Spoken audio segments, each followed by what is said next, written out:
राम सिमर पछताएगा मन, राम सिमर पछताएगा, राम सिमर पछताएगा मन, राम सिमर पछताएगा, राम सिमर पछताएगा मन, राम सिमर पछताएगा। पापी जीरा लोभ करत है, आज काल उठ जाएगा, आज काल उठ जाएगा मन, राम सिमर पछताएगा, राम सिमर पछताएगा मन, राम सिमर पछताएगा। नमस्कार मेरे प्यारे भाइयों, मेरे परमात्मा के प्यारे जीव हंसों, मैं बंदी छोड़ से यही अरदास करता हूं कि आप सब मेरे भाइयों का विवेक पहले से ज्यादा और ज्यादा से ज्यादा बढ़ता ही जाए, और ऐसी कोई दुविधा ना रहे जो मेरे भाइयों को 1% भी विचलित कर पाए। हर चीज क्रिस्टल क्लियर होती चली जाए, ऐसा कुछ ना बचे जो आपकी समझ में ना आए। बहुत जरूरी है हर बात को समझना, हर चीज को जानना, तभी आप एक विवेकी हंस कहलाएंगे, एक जागृत जीव कहलाएंगे। नहीं तो अज्ञान के इस अंधकार में आपको कौन लूट के ले जाएगा, आपको पता भी नहीं चलेगा। क्योंकि अभी बहुत आएंगे, अभी बहुत से लोग आएंगे जो हमारा ही ज्ञान सुन सुन के आपको हमारे ही जैसे सत्संग सुनाने शुरू करेंगे, और अंत में थोड़ा सा अलग बता के खिचड़ी ज्ञान परोस के रख देंगे। तो मेरे भाइयों, अच्छी तरह समझना है, एक एक चीज को क्लियर करते जाना है। नहीं तो याद रखना भाइयों, एक जन्म मिला है, अगर ये जन्म बर्बाद हो गया तो 1,84 जून सामने खड़ी है। एक बार भी 84 में चले गए तो बारी नहीं आएगी इंसानी जन्म की दोबारा। हजारों सालों के बाद फिर कहीं जाके एक बार इंसानी जन्म मिलेगा। इसलिए बिल्कुल भी भ्रमित नहीं होना है, हर चीज को गहराई से समझना है। देर से आना है लेकिन दुरुस्त होके आना है, जल्दबाजी बिल्कुल मत करो। हर चीज को पूरी गहराई से समझो मेरे भाइयों, पूरी गहराई से। तो आज का जो हमारा सत्संग है बहुत इंपॉर्टेंट सत्संग है, बहुत ज्यादा, क्योंकि बहुत से लोगों ने भ्रमित करना शुरू कर दिया है कि परमात्मा हृदय में रहता है, परमात्मा नैनों में रहता है, आंखों में रहता है, परमात्मा श्वासों में रहता है, परमात्मा नाभि में रहता है। बहुत ज्यादा भ्रमित कर रहे हैं लोग इस देही ज्ञान को सुना सुना के। इसीलिए साहिब ने बोला, देही ज्ञान सब जगत बखाने, विदेही ज्ञान कोई बिरला जाने। उस विदेही ज्ञान को कोई बिरला ही जान पाता है जो इन देहों से सदा परे है। तो आज का सत्संग बहुत इंपॉर्टेंट है मेरे भाइयों, पूरा विवेक लगाना है, पूरा विचार करना है कि क्या सच है क्या झूठ है। तो आइए देखते हैं क्या कहती है वाणी। गरीब दहूं संधि से न्यारा कहूं, नहीं हीरदा नहीं नैन, 10 में ऊपर दीप है, जहां अजब विशालंग बैन। तो यहां पे गरीबदास जी बिल्कुल साफ इशारा कर रहे हैं कि वो परमात्मा का वास कहां है, जिसे लोग ढूंढ ढूंढ के परेशान हैं, लेकिन किसी को भी वो प्राप्त नहीं हो पा रहा। क्यों प्राप्त नहीं हो पा रहा? क्योंकि वो जगह ही गलत है जहां पर वो ढूंढ रहे हैं। कहां पे ढूंढ रहे हैं? कोई उसको हृदय में ढूंढ रहा है, कोई उसको नाभि में ढूंढ रहा है, कोई उसको श्वासों में ढूंढ रहा है, कोई उसको त्रिकुटी में ढूंढ रहा है, कोई उसको देह में ढूंढ रहा है, जबकि वो देह नहीं है, वो देही से न्यारा है, वो विदेही है। लेकिन कोई इस भेद को नहीं समझ पा रहा। इसीलिए परमपिता परमात्मा को एक मनुष्य रूप धारण करके इस दुनिया में आना पड़ा और अपने जीव हंसों को समझाने के लिए, बताने के लिए एक शरीर को धारण करना पड़ा। लेकिन वो शरीर कोई 5 तत्वों की देही नहीं थी। कोई सोचे कि कोई कबीर साहब किसी मां के गर्भ से पैदा होके आए और वो भी एक भगत है। ऐसा नहीं है भाई। कबीर साहब बंदी छोड़ है, वो नौतम सूरत है। आगे जब मैं सत्संग में क्लियर करूंगा कि नौतम सूरत क्या होती है, तब आपको सब कुछ समझ में आने लग जाएगा। क्योंकि अभी बहुत से ऐसे गुप्त भेद हैं जो खोले जाएंगे। 2020 के अंत तक बहुत से गुप्त भेद खोल दिए जाएंगे। तो क्या कहते हैं गरीब साहब? दहु संधि से न्यारा कहूं, नहीं हिरदा नहीं नैन, 10 में ऊपर दीप है, जहां अजब विशालम बैन।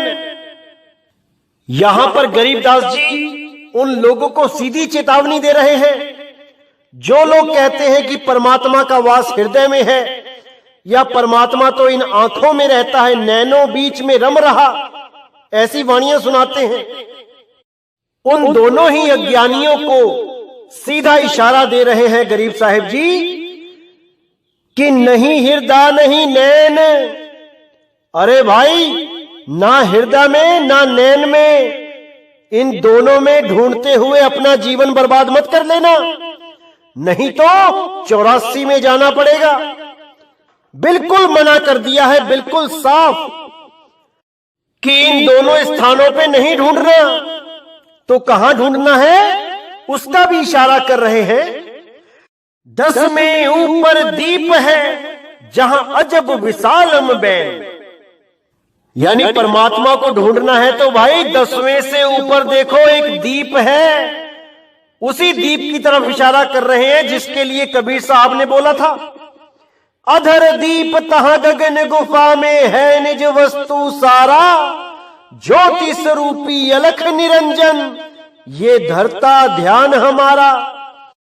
कुछ लोग समझते हैं कि एक ज्योत हृदय में जली हुई है, आधी ज्योत शरीर में है, आधी ज्योत हृदय में है, और ज्योति को ज्योत से मिला देना है, उसी को कहते हैं ज्योत में ज्योत समाना। यह महा अज्ञान है। और कुछ लोग सोचते हैं कि वो ज्योत त्रिकुटी में जगी हुई है, आधी ज्योत बाहर है, आधी अंदर है। उसको भी कई सोचते हैं कि ज्योत में ज्योत समाना, मंतु ज्योत स्वरूप है, अपना मूल पहचान। ये घोर अज्ञान है। ज्योत में ज्योत नहीं समानी है भाई। ज्योत तो सूरत के लिए बोला गया है और दूसरी ज्योत शब्द के लिए बोला गया है। सूरत को शब्द में समाना है, ना कि किसी ज्योत के दर्शन करके ज्योत में समा जाना है। उसके लिए तो साहिब ने बोला है, ज्योत स्वरूपी अलख निरंजन, ये धरता ध्यान हमारा। और ये उसी निरंजन को परमात्मा मान के उसी ज्योत में समाने की बातें करते हैं। इसीलिए बार बार जन्म हो रहा है, मरण हो रहा है। अगर इस भेद को ये समझ जाएं तो बेड़ा पार हो जाएगा। लेकिन कोई समझने को तैयार नहीं है। सबके सब अपने अज्ञान को ही ज्ञान समझ के बैठे हैं और कबीर साहब की वाणियों को मिथ्या जानकर अपना जन्म बर्बाद कर लेते हैं। तो गरीबदास जी यहां मोहर लगा रहे हैं, 10 में ऊपर दीप है, जहां अजब विशालम बैन। कि वो 10वें द्वार से ऊपर वो अधर द्वीप है जहां पे सूरत को पहुंचाना है तो सदा सदा के लिए जन्म मरण से मुक्ति मिल जाएगी। तो आगे गरीबदास जी कहते हैं, गरीब दहु संधि से न्यारी कहूं, पिंड ब्रह्मंड आकार, तीनों पर्दे खुल गए तो जहां तहां दीदार। तो यहां पे गरीबदास जी महाराज ने बिल्कुल क्लियर कर दिया कि दहु संधि से न्यारी कहूं, पिंड ब्रह्मंड आकार। दहु संधि का मतलब होता है जड़ चेतन की संधि। तो यहां बिल्कुल क्लियर कर दिया कि पिंड ब्रह्मंड आकार, इन तीनों का बोध हो जाने के बाद, यानी क्या है पिंड, क्या है ब्रह्मांड, क्या है आकार, इन तीनों का जब बोध हो जाता है तब समझ में आता है कि ये तीनों ही उस शब्द गुरु के सहारे खड़े हैं। ये पिंड, ये ब्रह्मांड और ये गले से निकलने वाली जो आवाज है जिसको आकार कहते हैं, जो एक सांस में लगातार चलती है, जिसको मैंने पहले भी कई बार बताया है, जो गले से आवाज निकलती है आ की, आ,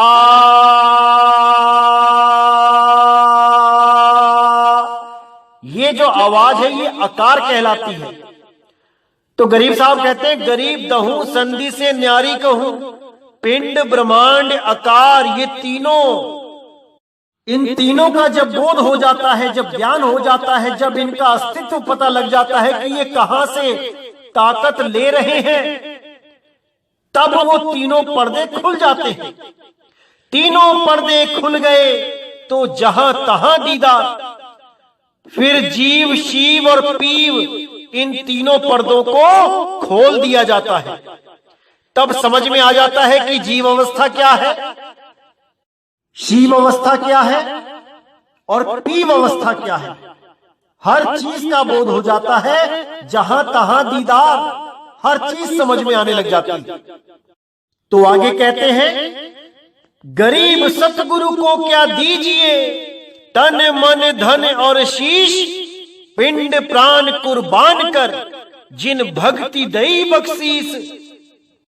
अब यहां पे गरीबदास जी महाराज जीवों को जगाते हुए समझा रहे हैं कि तुम सतगुरु को क्या दे सकते हो, क्या है तुम्हारा इस दुनिया में, तुम लेके क्या आए थे।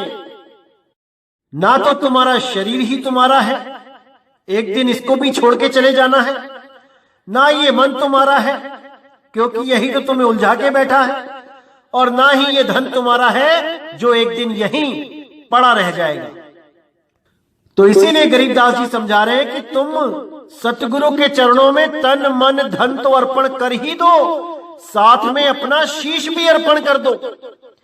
क्योंकि कबीर साहब भी कहते हैं, शीश दिए जो गुरु मिले तो भी सस्ता जान।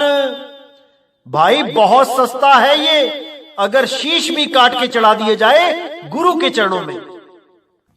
और उसके बदले गुरु से क्या मिलेगा, उसके बदले मिलेगा भक्ति साधना का असली ज्ञान, सत भक्ति ज्ञान, सच्ची भक्ति कैसे करते हैं उसका ज्ञान। क्योंकि भक्ति तो सभी करते आए हैं, देवी देवता पीर पैगंबर भुइया भवानी, बड़े बड़े ऋषि मुनि महर्षि सभी भक्ति करते आए हैं, लेकिन मुक्ति किसी को नहीं मिली। क्योंकि वो भक्ति तो करते रहे लेकिन सत भक्ति नहीं कर पाए, सच्ची भक्ति नहीं कर पाए। इसी देह के अंदर ध्यान लगा के युगों युगों तक बैठे रहे।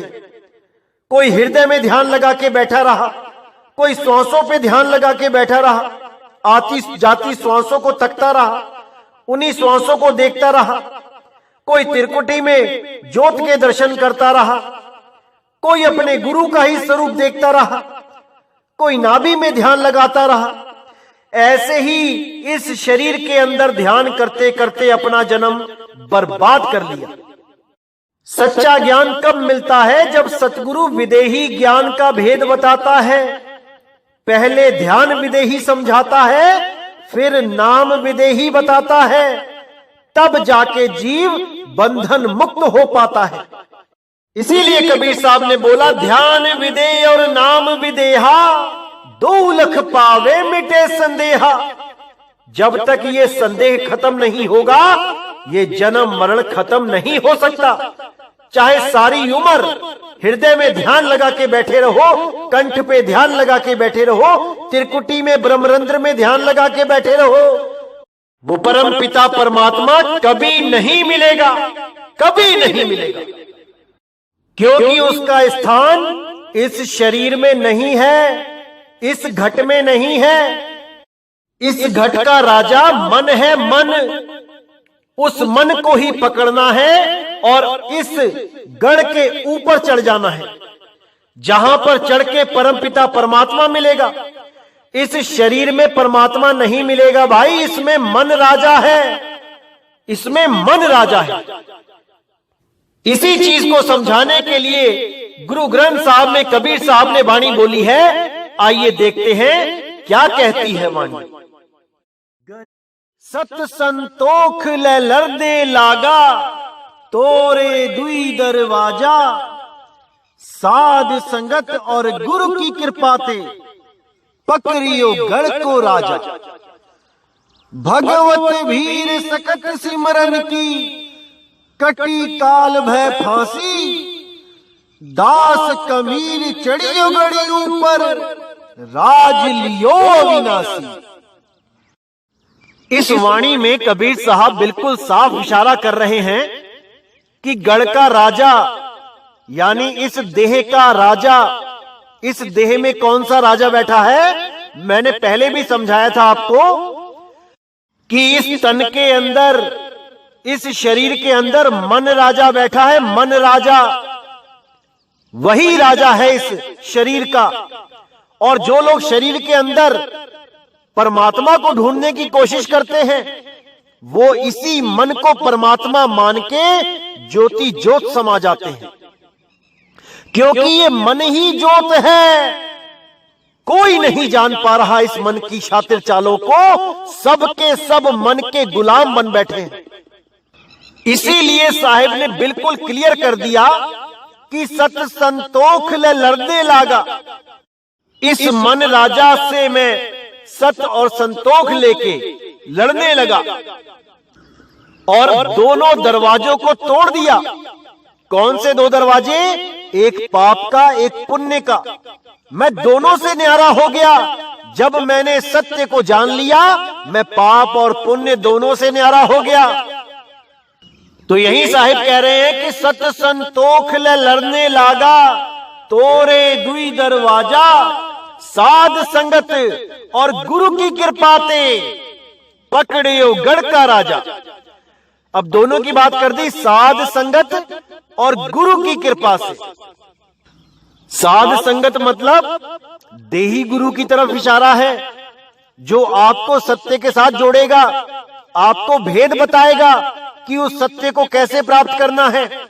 और गुरु की कृपा मतलब उस विदेही शब्द गुरु की कृपा जब आप पे बरसेगी, तब ही आप इस मन रूपी राजा को पकड़ पाओगे।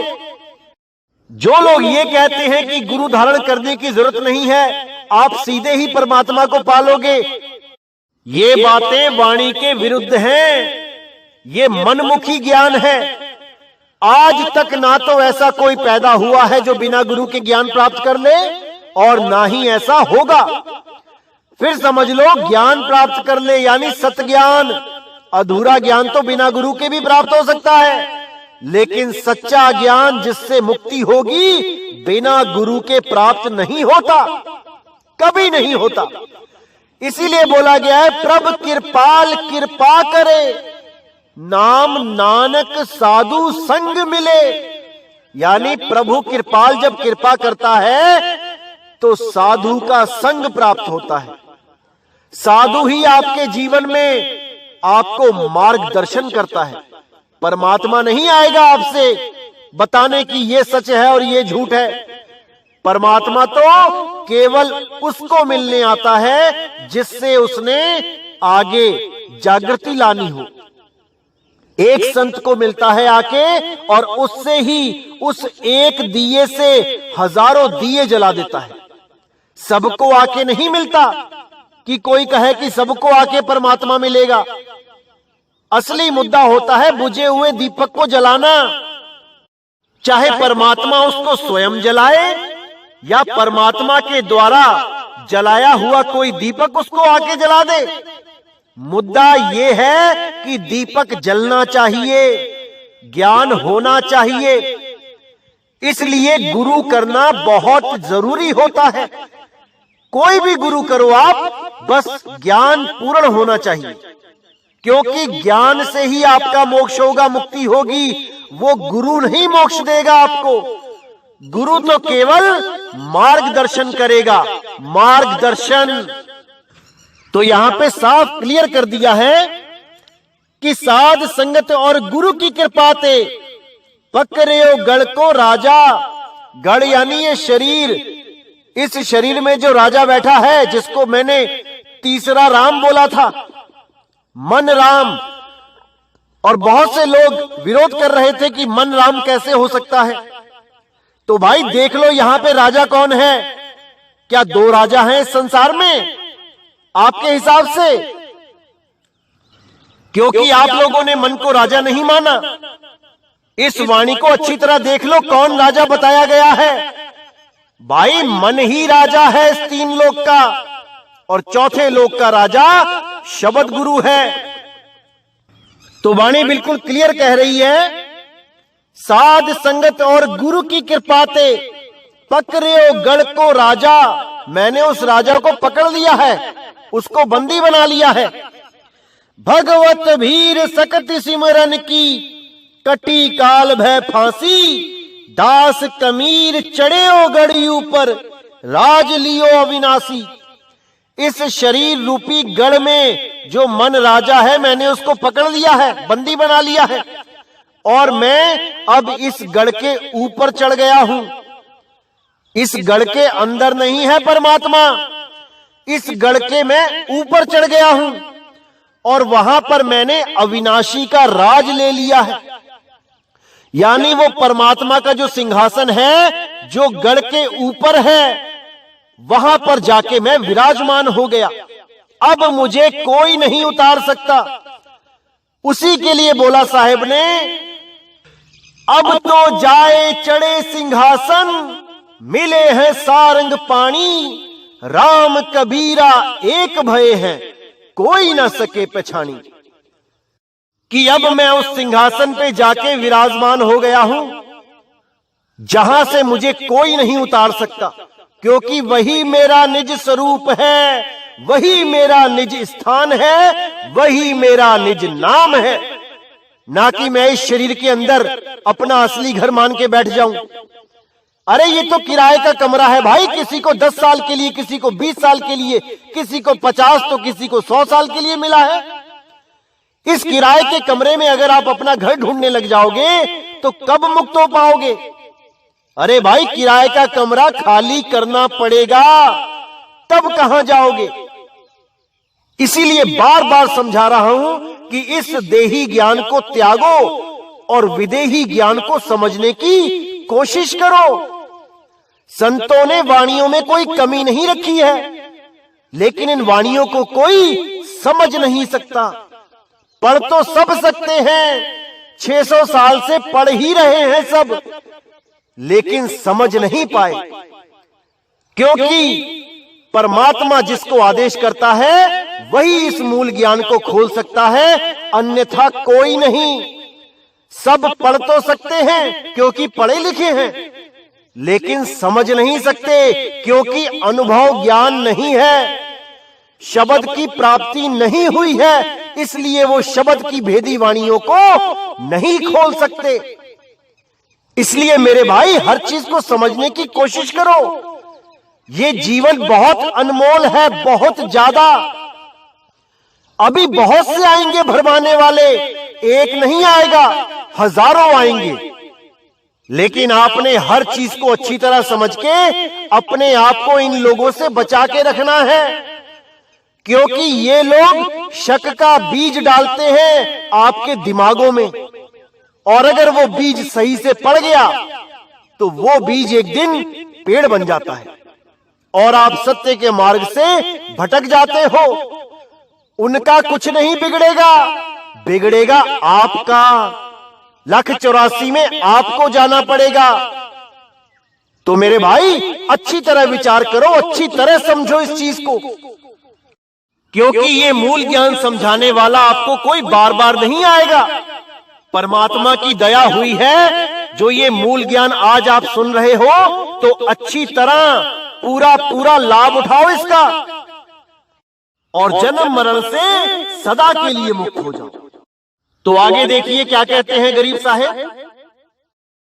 गरीब सतगुरु को क्या दीजिए, तन मन धन और शीस, पिंड प्राण कुर्बान कर, जिन भक्ति दई बख्शीस। अब यहां पे आपने पूरा विचार करना है गरीबदास जी महाराज क्या कहना चाह रहे हैं। सबसे पहले उन्होंने ये बोल दिया कि तुम सतगुरु को दे ही क्या सकते हो, तुम्हारा है ही क्या इस जीवन में। शरीर तुम्हारा नहीं है, धन दौलत यहीं छोड़ जाओगे, तुम्हारी नहीं है। मन तुम्हारा गुलाम है नहीं, मन तो तुम्हें ही भटका के बैठा है, वो भी तुम्हारा नहीं है। तुम्हारा है क्या जो तुम वहां पे अर्पण करो गुरु के चरणों में?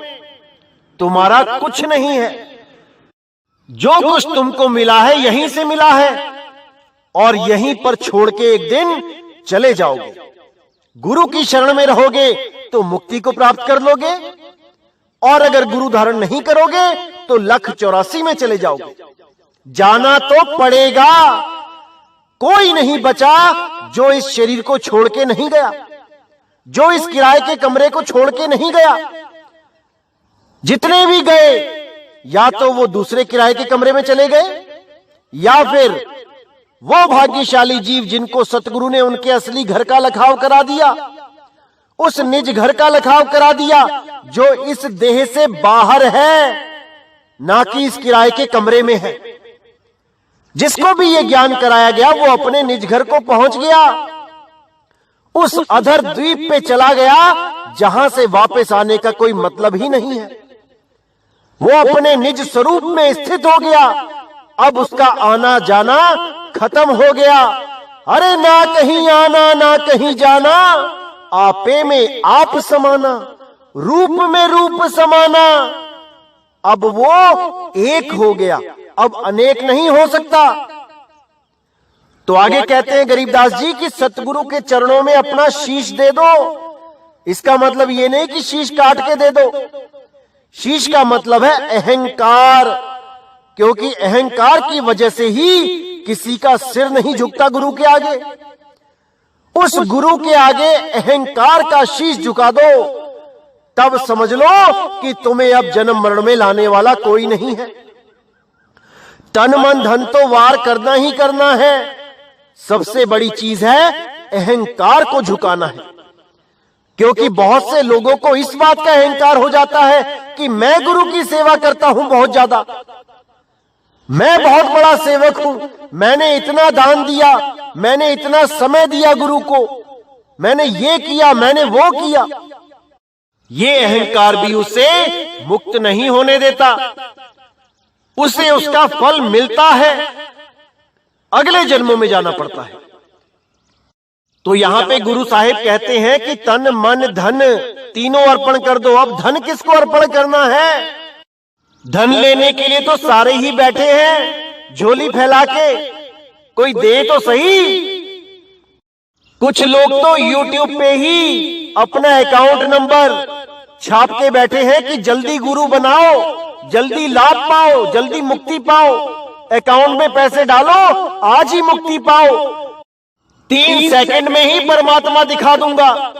ऐसे बड़े बड़े दावे करने वाले चतुर प्राणी अब आपके सामने आ चुके हैं। अब आपने विवेक लगाना है कि इनके जाल में फंसना है या नहीं।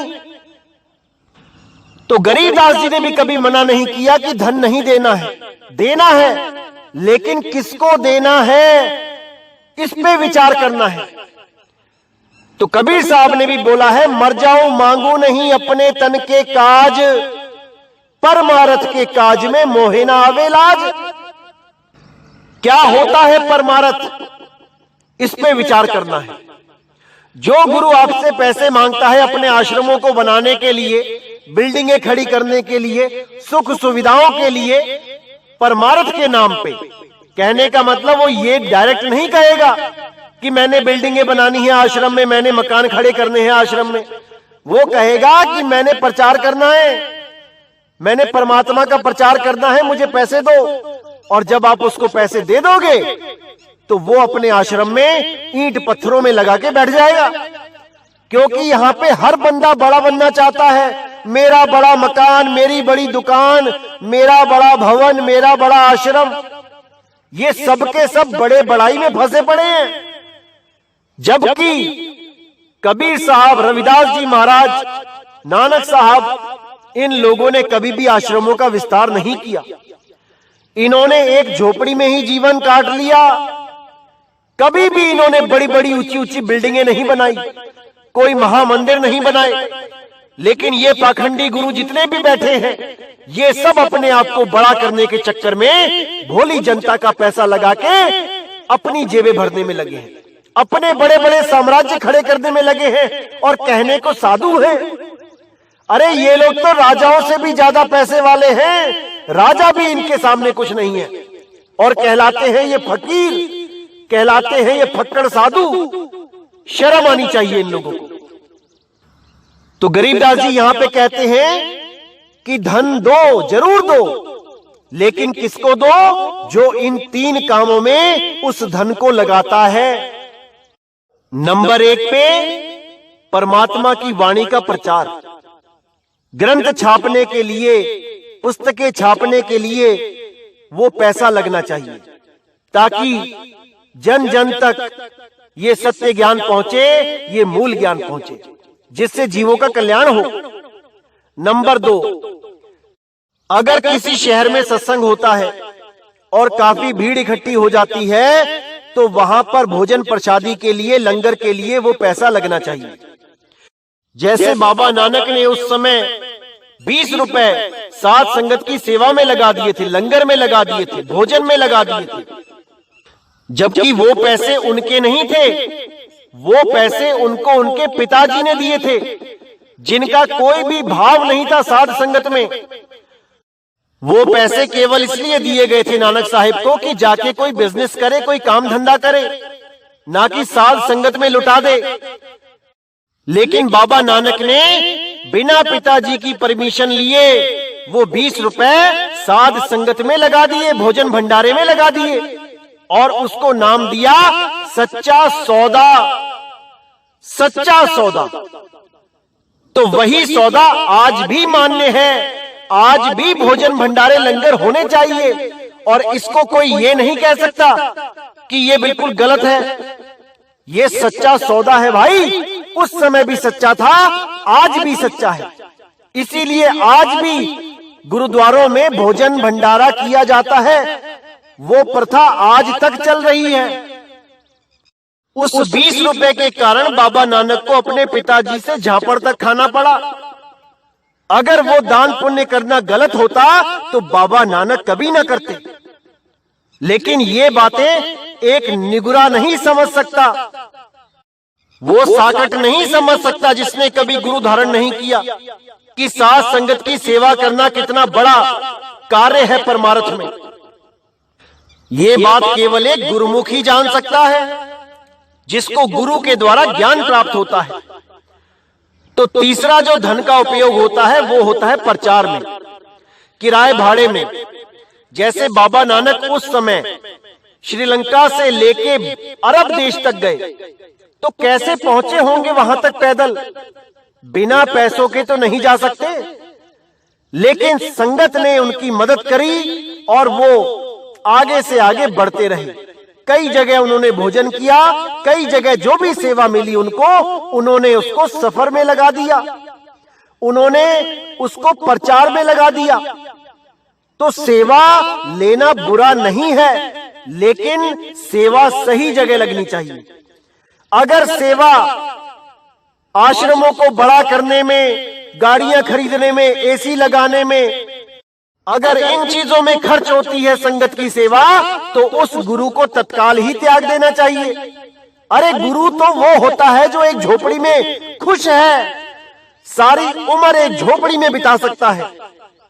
वो होता है सच्चा फकीर, ना कि अपने आश्रमों को बड़ा बड़ा करने में लगा रहे, जमीनों को फैलाता रहे, बड़ी बड़ी बिल्डिंगें बनाता रहे, बड़े बड़े भवन का निर्माण करता रहे, बड़े बड़े महामंदिर बनाता रहे। ऐसे लोग सतगुरु नहीं होते, ये लोग दुनियावी गुरु होते हैं। इनको गुरुआ बोला गया, गुरुआ। ये गुरुआ लोग हैं, ये सतगुरु नहीं है। इनके मनों की कल्पना तो इतनी ज्यादा होती है कि ये ग्रस्त से भी ज्यादा ख्वाब लेके जीते हैं ये लोग। एक ग्रस्त आदमी जो गृहस्थी में रहता है, 2 कमरे में पूरा जीवन निर्वाह कर सकता है, उसकी इतनी बड़ी इच्छाएं नहीं होती। लेकिन इन गुरुआ लोगों की इतनी बड़ी इच्छाएं हैं कि लाखों करोड़ों अरबों रुपया ईंट पत्थर में लगा देते हैं, फिर भी मन को संतुष्टि नहीं होती। ऐसे लोग प्रेत जूनों में भटकते हैं, क्योंकि गुरबाणी में साफ बोला है, अंत काले जो मंदिर सिमरे ऐसी चिंता में देह मरे। प्रेत जून वो वली वली उतरे।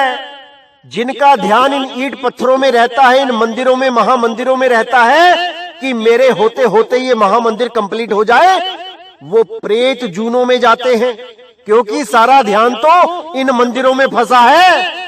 मुक्ति कब हुई भाई? अगर आज नहीं मुक्ति हुई तो कल भी नहीं होगी। सच्चा फकीर वो होता है जो इन सब आशाओं तृष्णाओं से मुक्त होता है। इसीलिए गरीबदास जी कहते हैं कि पिंड प्राण कुर्बान कर जिन भक्ति दई बख्शीस। उस गुरु के चरणों में अपना पिंड प्राण, अपना सब कुछ अर्पण कर दो, जो तुम्हें सच्ची भक्ति बता दे, वो सत भक्ति करवा दे, जिससे तुम्हारा सदा के लिए जन्म मरण खत्म हो जाए। नहीं तो आज तो तुम राजा हो और कल को तुम गधे की, सुअर की, कुत्ते की जून में जाके महा दुख पाओगे। आज तुम इतने हाइजीनिक हो कि हल्की सी गंदगी भी अपने घर में देख नहीं सकते, लेकिन 84 में जाके गंदी नालियों में घूमना पड़ेगा, गंदी नाली में ही भोजन खाना पड़ेगा। तो मेरे भाइयों, अच्छी तरह विचार कर लो, विवेक जगा लो अपना, जितना जगा सकते हो। ये मौका बार बार नहीं मिलता। मानुष जन्म अनमोल है, मिले न बारंबार, तरवर जो पत्ता गिरे बहुर न लागे डार। एक बार जो पत्ता गिर गया वो दोबारा नहीं लगता, जन्मों जन्मों के बाद नंबर आएगा। तो मेरे भाई, पूरा विवेक करो, पूरा विचार करो, वाणी पे पूरा विश्वास करो। क्या कहती है वाणी? क्योंकि भरमाने वाले बहुत आएंगे, बहुत आएंगे, लेकिन आपने भरमना नहीं है। पूरा विवेक लगाना है, पूरा विचार करना है, तभी ये जन्म मरण का रोग खत्म होगा मेरे भाई। तो मैं पूरी उम्मीद करता हूं कि आज के सत्संग से आपको पूर्ण जागृति हो गई होगी कि परमात्मा शरीर में नहीं रहता, परमात्मा इस हृदय में नहीं रहता, परमात्मा इस नाभि में, इस कंठ में, इस आज्ञा चक्र में नहीं रहता, परमात्मा ब्रह्मरंध्र में भी नहीं रहता, ना ही वो गुदा चक्र, ना ही स्वादिष्ठान में रहता है। परमात्मा विदेही है, अजूनी है, अजूनी। इसीलिए बोला गया अजूनी सैभंग गुर प्रसाद।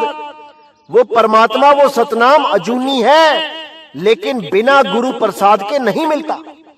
जब तक भेदी गुरु नहीं मिल गया, जब तक वो परमात्मा भी नहीं मिलता।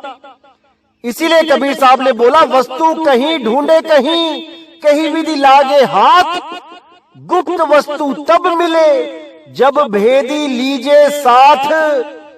वो भेदी गुरु साथ में लोगे तभी भेद मिलेगा, अन्यथा नहीं मिलेगा।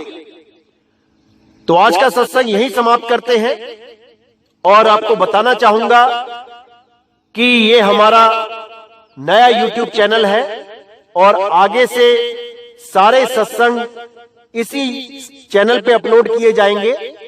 और पिछले चैनल पे जो स्ट्राइक आई थी, उसके लिए कानूनी कार्रवाई की जा रही है। उम्मीद है कि वो चैनल बंद नहीं होगा, लेकिन अगर हो भी जाता है तो कोई परेशानी वाली बात नहीं है। मैं डिस्क्रिप्शन में सारे सत्संग अपलोड कर दूंगा। आप डिस्क्रिप्शन में जाके सारे सत्संग वहां से डाउनलोड करके खुद भी सुन सकते हैं और अपने चाहने वालों को भी भेज सकते हैं सेव करके।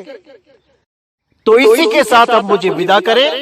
बोलिए सतगुरु बंदी छोड़ सतगुरु सत्य कबीर साहिब की सदा ही जय हो, सदा ही जय हो मेरे मालिक की साहिब बंदगी सतना।